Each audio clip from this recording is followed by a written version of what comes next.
ഓണം സീരീസിലെ രണ്ടാമത്തെ വിഭവമായ സാമ്പാറാണ് ഇന്ന് ഞാൻ അപ്ലോഡ് ചെയ്യുന്നത്. അപ്പോൾ അതെങ്ങനെയാണ് വേറെ ആക്കുന്നത് നോക്കാം. വഴുതനങ്ങ, മുരിങ്ങയ്ക്ക, ബീൻസ്, ചേമ്പ്, മത്തങ്ങ, ഉള്ളി ഇത്രയും കഷ്ണങ്ങളാണ് ഞാൻ എടുത്തിരിക്കുന്നത്.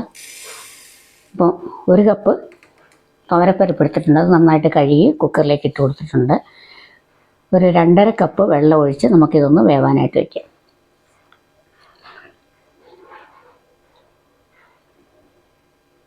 ഒരു 1/4 ടീസ്പൂൺ മഞ്ഞൾപ്പൊടി ചേർത്തിട്ടുണ്ട്. അതിനും നന്നായിട്ടൊന്ന് വേവിച്ചെടുക്കാം.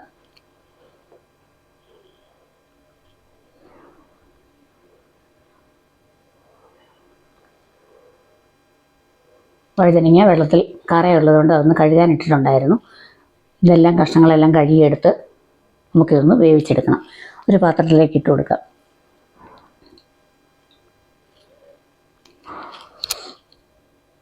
മത്തങ്ങ ഇതെല്ലാം ഓരോ ചെറിയ കഷ്ണങ്ങളാണ് എടുത്തിരിക്കുന്നത്. മുരിങ്ങയ്ക്ക അതിൻ്റെ പുറമെല്ലാം ഒന്ന് ചിരണ്ടി കഴുകിയെടുത്താണ്. ചേമ്പ്,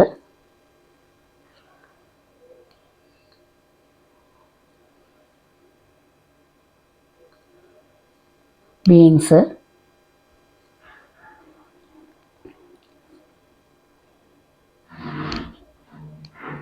ഒരു സവാള എടുത്തിട്ടുണ്ട്. പച്ചമുളക്,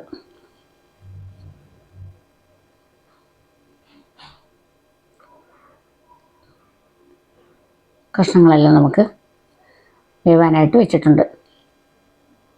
എല്ലാം പെട്ടെന്ന് വെന്ത് കിട്ടുന്ന കഷ്ണങ്ങളാണ്. കുക്കറി വെക്കണം ആവശ്യമില്ലല്ലോ.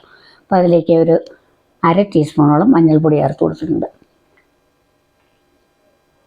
രുചിക്ക് ആവശ്യമുള്ള ഉപ്പ് ചേർത്തു.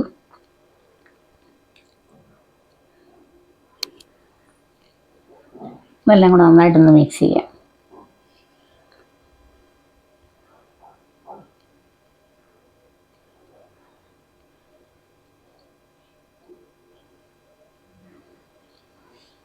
നന്നായിട്ട് തിളച്ച് വന്നിട്ടുണ്ട്. നമുക്കിതൊന്ന് അടച്ചു വെച്ച് മീഡിയം ടു ലോ ഫ്ലെയിമിൽ വെച്ചൊന്ന് വേവിച്ചെടുക്കാം. നന്നായിട്ട് കഷ്ണമൊക്കെ വെന്ത് വരുന്നവരേക്ക് ഇരിക്കാം.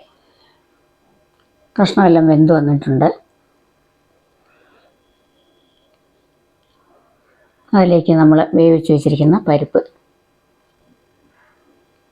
ചേർത്ത് കൊടുക്കാം.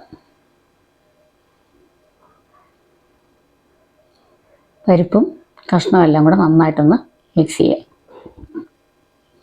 ഇനി ഇതിനാവശ്യമുള്ള വെള്ളം നമ്മൾ ഒഴിച്ചു കൊടുക്കണം.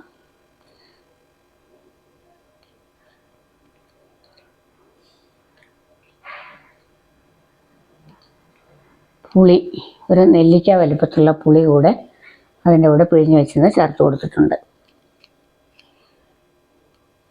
സാമ്പാർ പൊടി, ഒരു 2.5 ടേബിൾ സ്പൂൺ സാമ്പാർ പൊടി അല്പം വെള്ളം കൂടെ ചേർത്തൊന്ന് മിക്സ് ചെയ്ത് നമുക്കിതിലേക്ക് ചേർത്ത് കൊടുക്കാം.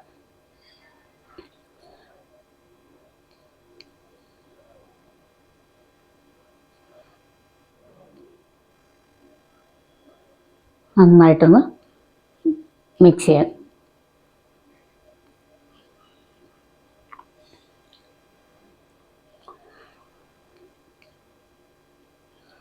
കുറച്ച് വെള്ളം കൂടെ ചേർത്തിട്ടുണ്ട്.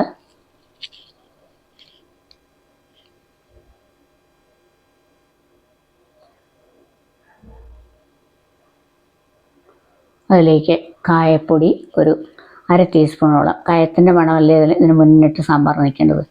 ഒരു പ്രത്യേക രുചിയായിരിക്കും. അപ്പോൾ അത് കട്ടിക്കായമാണെങ്കിൽ അത് നമ്മൾ പരിപ്പിൻ്റെ കൂടെ ഇട്ട് വേവിച്ചാലും മതി. ഒരു ചെറിയൊരു കഷ്ണം അതിൻ്റെ കൂടെ ചേർത്ത് കൊടുത്താൽ മതി. ഇനി നമുക്ക് ഇതിനകത്തേക്ക് വെണ്ടയ്ക്കൊക്കെ ഒന്ന് വഴറ്റി ചേർക്കണം. അതിന് വഴുവഴുപ്പുള്ളത് കൊണ്ട് അതൊന്ന് മാറുന്നവരെ ഒന്ന് വഴറ്റിയെടുക്കണം. അപ്പോൾ ഒരു പാനിലേക്ക് 1 ടേബിൾ സ്പൂൺ വെളിച്ചെണ്ണ ഒഴിച്ച് കൊടുത്തിട്ടുണ്ട്. അതിലേക്ക് നമുക്ക് ഒരു 6-7 ചെറിയ ഉള്ളി ക്ലീൻ ചെയ്തെടുത്ത് ചേർത്ത് കൊടുക്കാം. ചെറിയ ഉള്ളി ഒന്ന് നന്നായിട്ട് വഴറ്റിയെടുക്കാം.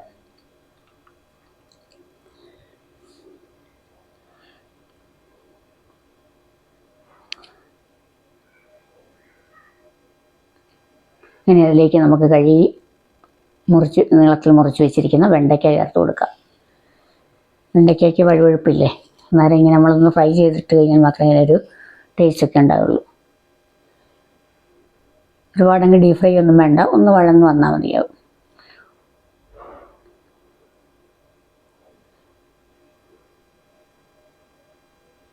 അത് നമുക്ക് കറിയിലേക്ക് ചേർത്ത് കൊടുക്കാം. നമ്മൾ തക്കാളി ഇതിൻ്റെ കൂടെ വഴച്ച് ചേർത്തിട്ടില്ല, അത് കാരണം ലാസ്റ്റിൽ ഇത് അരിഞ്ഞിട്ട് കൊടുത്താൽ മതിയാവും. ഇതെല്ലാം കൂടെ ഒന്ന് മിക്സ് ആയിട്ട് ഇനി തക്കാളി ഒന്ന് വാടിക്കിട്ടണം, അത്രയേ ഉള്ളൂ. വെള്ളം നോക്കിയിട്ട് ആവശ്യമെങ്കിൽ അല്പം കൂടെ ചേർത്ത് കൊടുക്കാം.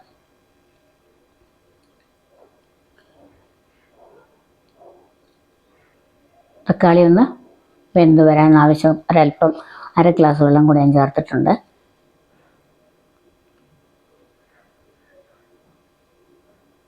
ഉപ്പൊക്കെ പാകമാണോ എന്ന് നോക്കാം. ഇനി നല്ലൊരു തിള വരുന്ന വരെ വെയിറ്റ് ചെയ്യാം. അതിലേക്ക് ഒരു 2 കരിവേപ്പില ഇട്ട് വാങ്ങി വെച്ചിട്ടുണ്ട്. കടുക് വറുക്കാം. 1 ടേബിൾ സ്പൂൺ വെളിച്ചെണ്ണ ഒഴിച്ചു കൊടുത്തു.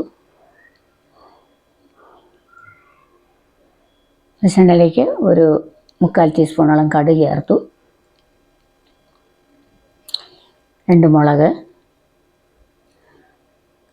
കരിവേപ്പില ഇതെല്ലാം ചേർത്ത് നമുക്ക് സാമ്പാറിലേക്ക് ചേർത്ത് കൊടുക്കാം. അപ്പം വളരെ ടേസ്റ്റി ആയിട്ടുള്ള സാമ്പാർ ഇതുപോലെ നമുക്ക് തയ്യാറാക്കാം.